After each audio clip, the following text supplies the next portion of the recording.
تفسیر القرآن آج کا سبق سورۃ الانبیاء آیت نمبر 9 سے 13 تک۔ اعوذ باللہ من الشیطان الرجیم، بسم اللہ الرحمن الرحیم۔ ثم صدقناہم الوعد فانجیناہم ومن نشاء واہلکنا المسرفین۔ لقد انزلنا الیکم کتابا فیہ ذکرکم افلا تعقلون۔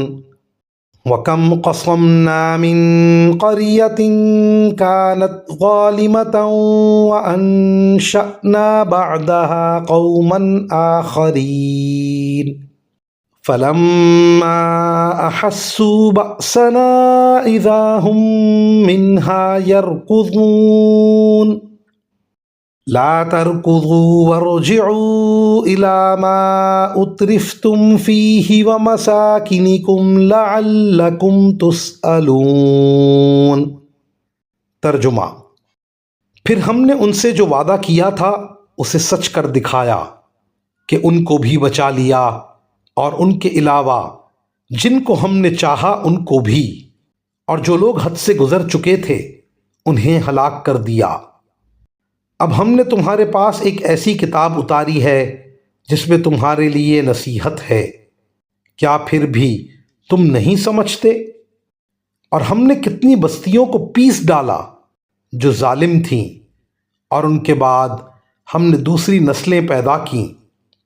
چنانچہ جب انہوں نے ہمارے عذاب کی آہٹ پائی تو وہ ایک دم وہاں سے بھاگنے لگے۔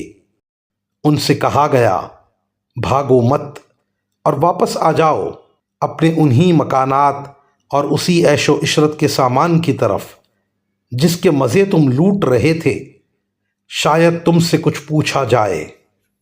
اس آیت کا ایک ترجمہ یہ بھی ہو سکتا ہے کہ ہم نے تمہارے پاس ایک ایسی کتاب اتاری ہے جس میں تمہارے ہی ذکر خیر کا سامان ہے۔